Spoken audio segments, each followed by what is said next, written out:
Road पर ये चीज क्यों आती है? क्यों इन चिड़ियों के अंडे की वजह से एक गांव की बिजली को 40 दिन तक बंद करना पड़ा? और ये बंदा 6 साल से जॉब को नहीं गया था, लेकिन फिर भी इसकी कंपनी ने इसे इतना बड़ा अवार्ड क्यों दे दिया? और शर्ट और टी शर्ट के पॉकेट हमेशा लेफ्ट में ही क्यों आते हैं? आगे ऐसे ऐसे फैक्ट्स आने वाले हैं जिसे सुनने के बाद आप चैनल को दूसरे अकाउंट से भी सब्सक्राइब कर लोगे। नंबर 21, बारिश आने पे हम छाते का यूज करते हैं, लेकिन गिलहरी बहुत ही अमेजिंग तरीके से बारिश से बचती है। बारिश में गिलहरी अपनी टेल को कुछ इस तरीके से अपने ऊपर रख लेती है, बिल्कुल एक अम्ब्रेला की तरह। क्या सोच है रे तेरी। नंबर 20, अगर आपने यहाँ किसी को गलत दिन पे बर्थडे विश कर दिया तो आपको 40,000 रूपए देने पड़ सकते हैं। ये गलती भूल के भी अरकानसास में मत करना। अगर आप यहाँ ऐसा करते हो तो फिर आपको $500 तक का फाइन लग सकता है, यानी कि करीब 40,000 रूपए। नंबर 19, अगर हमारे शरीर पर छोटा कट लग जाता है तो वो हील हो जाता है, लेकिन अगर स्नेल की आंख भी काट ली जाएगी तो फिर इसकी आंख फिर से ग्रो हो जाती है। मौत को छू के टक से वापस आ सकता। जैसे पिक्चर में रीजनरेशन को दिखाया जा रहा है, ये पिक्चर में आप देख सकते हो कि कैसे कुछ ही सेकंड में फिर से ऑर्गन ग्रो हो जाता है। ऐसे ही इतने जल्दी तो नहीं होगा, लेकिन इसे ग्रो होने में कुछ महीनों का वक्त लगेगा। नंबर 18, एक ऐसा साल था जिसमें गर्मियों का सीजन कभी आया ही नहीं। कैसा?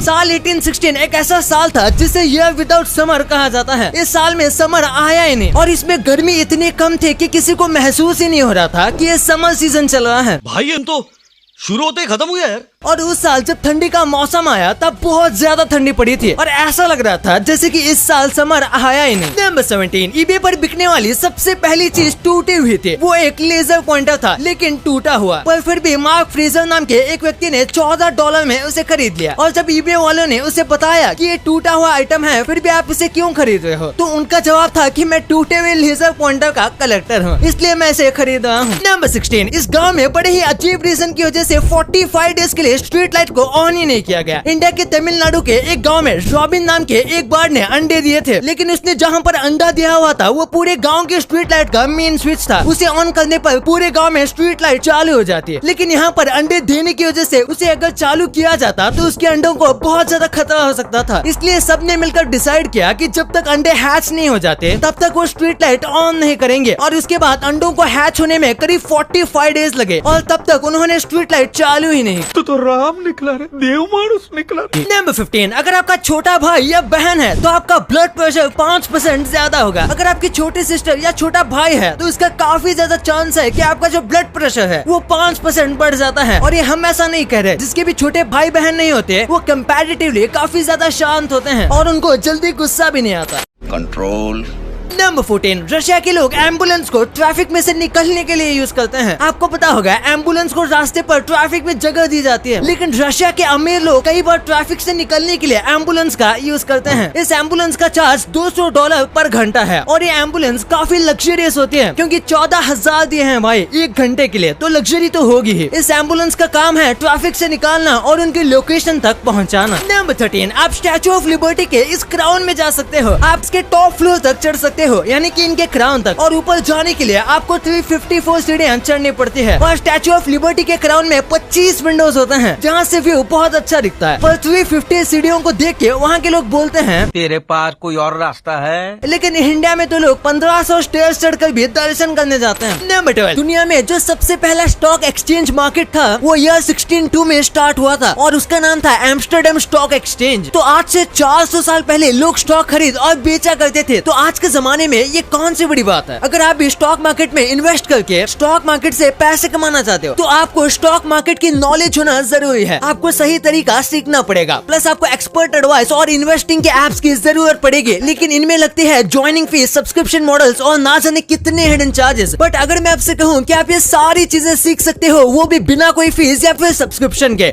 जहाँ पर कई एप्स आपको एक्सपर्ट से बात करने के लिए, उनके साथ सेशंस रखने के लिए पैसे लेती है, वही this Telegram group is free of cost. इस चैनल पर आपकी मदद और गाइडेंस के लिए 17+ इयर्स ऑफ एक्सपीरियंस के प्रोफेशनल्स आपके लिए मौजूद हैं। इस टेलीग्राम चैनल पर हर दिन सैकड़ों लोग हजारों में पैसे कमा रहे हैं, जिसका प्रूफ आपको हर दिन सब्सक्राइबर्स के प्रॉफिट स्क्रीनशॉट्स देखकर मिलेगा। तो इस टेलीग्राम चैनल का लिंक आपको डिस्क्रिप्शन में मिल जाएगा। And since this is free, आप ट्रेडिंग के बारे में भरपूर सीख सकते हो और अर्न भी कर सकते हो। लेकिन याद रखना, ट्रेडिंग में फाइनेंशियल रिस्क होता है, सो एक्सपर्ट्स के साथ साथ अपनी रिसर्च भी करना। And now coming back to the topic, number 12, ये आदमी 6 साल से अपनी जॉब पर नहीं आया था। स्पेन में एक सिविल सर्वेंट था जो कि 6 साल से काम करने को ही नहीं आ रहा था, लेकिन फिर भी किसी ने इस बात को नोटिस नहीं किया। सबको लगता था कि ये जल्दी आकर अपने काम को खत्म करके निकल जाता था और इसलिए लोगों ने इसे नोटिस ही नहीं किया। और ये काफी वक्त से सिविल सर्विस में काम कर रहा था, जिसकी वजह से उसे लॉन्ग टर्म अवार्ड दिया गया। और तब जाकर पता चला कि ये पिछले 6 साल से काम करने आ ही नहीं रहा था और कहीं पर गायब था, क्योंकि वो आदमी इस अवार्ड को भी लेने नहीं आया। नंबर 11, ये काफी इंटरेस्टिंग क्वेश्चन है। कोई एलियन एक ऑप्शन देता है कि वो आपको पूरे यूनिवर्स की सैर करवाएगा अपनी लाइट स्पीड वाले यूएफओ में, लेकिन बदले में जब आप अर्थ पर आओगे तो अर्थ पर 15 से 20 साल गुजर गए होंगे। तो क्या आप इस ऑफर को एक्सेप्ट करोगे या फिर रिजेक्ट? नीचे कमेंट में जरूर बताना, क्योंकि मेरे हिसाब से ये काफी टफ क्वेश्चन है। नंबर 10, ये एक लाइफ सेविंग टिप है। अगर किसी को किसी वेपन से गंभीर चोट लगी है तो उस वेपन को उसके बॉडी से बाहर नहीं निकालना चाहिए अगर आपके पास फर्स्ट एड ट्रीटमेंट नहीं है तो, क्योंकि वेपन को बाहर से निकालने के बाद उसका ब्लड सर्कुलेशन बढ़ जाएगा, जिससे ब्लड लॉस होगा और उसके मरने के चांसेस बढ़ जाएंगे। नंबर 9, चाइना में हर साल इतना ह्यूमन वेस्ट निकाला जाता है जिससे वो डिस्पोज नहीं कर पाता, जिसकी वजह से वो इस चीज को पानी में फेंकते हैं और समुद्र को गंदा करते हैं। अब वो इतना सारा वेस्ट समुद्र में डाल चुके हैं कि वो आसमान से भी दिखता है। नंबर 8, जरा एक बार इस फोटो को देखिए। इसे देखकर लगता है जैसे पानी के अंदर मॉन्स्टर्स निकल रहे हैं, लेकिन पानी में उगने वाले ऐसे पौधे हैं जिन्हें सीवीड्स कहते हैं। बहुत पावरफुल वेव्स आने की वजह से पानी के अंदर उगने वाले जो सीवीड्स हैं वो पानी के वेव्स में फ्लो हो रहे हैं और ऐसा दिखता है कि ये सी मॉन्स्टर्स हैं। नंबर 7, चाइना में एक मिलियनियर बिजनेसमैन था जिस गांव में वो पला बढ़ा था। अभी उसने उसी गांव में बुलडोजर से सारे घरों को तोड़वा दिया। और अब आप सोच रहे होंगे कि ये व्यक्ति बहुत बुरा है, तो ऐसा नहीं है। वो घर बहुत कच्चे थे और बेकार भी थे और उसने घर को तोड़कर वहाँ पर लग्जरी घर बनवाए, वो भी सबके लिए फ्री में। नंबर 6, नीदरलैंड के लोग कनाडा के लोगों को 20,000 से भी ज्यादा ट्यूलिप फ्लावर भेजते हैं उन्हें थैंक यू कहने के लिए, क्योंकि वर्ल्ड वॉर 2 में कनाडा के लोगों ने नीदरलैंड के लोगों की बहुत मदद की थी। नंबर 5, इस होटल में खाना बहुत टेस्टी मिलता है और इसमें खाना बनाने से लेकर सर्व करने तक सब कुछ जेल के कैदी करते हैं और उसके बदले में उन्हें पैसे दिए जाते हैं, जिसका इस्तेमाल ये जेल से बाहर निकलने के बाद कर सकते हैं। और इस दौरान पुलिस इन पे काफी अच्छी नजर रखती है। ऐसे रेस्टोरेंट में उन्हें एक काम करने रखा जाता है जिनके ऊपर ज्यादा सीरियस क्राइम ना हो। नंबर 4, स्पार्टन डायनेस्टी इतनी पावरफुल थी कि जंग में जीतकर सामने वाले किंगडम को लूटने की वजह से इनके पास इतना ज्यादा ट्रेजर था कि यहाँ पर किसी को काम करने की जरूरत ही नहीं पड़ती थी। सबको मंथली किंग के द्वारा गोल्ड या फिर पैसे दिए जाते थे और इसी में ही सबके घर चलते थे। यहाँ पर मोस्टली चीजें फ्री होती थी जो कि दूसरे किंगडम्स में लूटी जाती थी। नंबर 3, यूएस और कनाडा का बॉर्डर इतना फ्रेंडली है कि एग्जांपल के लिए यूएसए में एक ओपेरा हाउस है, यानी कि एक टाइप का पार्टी हाउस, जिसका जो स्टेज है वो अमेरिका में आता है और जहाँ ऑडियंस बैठती है उसका भी थोड़ा हिस्सा अमेरिका में आता है, और जबकि जो पूरा हिस्सा है वो कनाडा में आता है। और इस ओपेरा हाउस में कनाडा और अमेरिका दोनों देशों के लोग इसे देखने आते हैं। ये काफी अमेजिंग है कि ये आधा अमेरिका में आता है और आधा कनाडा में। नंबर 2, रोड्स के बीच में ये क्यों होता है? क्या कभी आपने सोचा है? तो इसका बेसिक सा काम है रोड को नेविगेट करना। जब लाइट्स इस पर गिरते हैं तो ये चमकने लगती है क्योंकि इस पर रेडियम स्ट्रिप होती है। इसी के साथ कुछ देशों में इसे बहुत स्मार्टली यूज किया जाता है, जैसे साउथ कोरिया में इसमें पानी के पंप होते हैं और रात के टाइम वो शुरू हो जाते हैं, जिससे रोड ऑटोमेटिक साफ हो जाती है। ये फीचर इंडिया में तो नहीं है, लेकिन ये इंडिया में आने चाहिए, इससे रोड साफ रखना आसान हो जाएगा। नंबर 1, अगर आपने कभी भी कोई शर्ट या फिर टी शर्ट पहना है जिसके अंदर पॉकेट है तो ये चीज नोटिस की होगी कि जो पॉकेट है वो हमेशा लेफ्ट साइड में ही होती है। तो आखिर पॉकेट हमेशा लेफ्ट साइड में क्यों होती है? तो इसका सिंपल सा आंसर है क्योंकि मोस्ट लोग राइट हैंडेड होते हैं, यानी कि लोग ज्यादातर काम करने के लिए राइट हैंड का ही इस्तेमाल करते हैं, इसलिए पॉकेट्स को लेफ्ट में दिया जाता है ताकि कुछ भी पॉकेट में डालना या निकालना आसानी से हो जाता है, क्योंकि लेफ्ट साइड के पॉकेट को एक्सेस करना राइट हैंड के लिए आसान होता है। Don't forget to join the stock market free tips Telegram channel and use the services freely, link description में मौजूद है।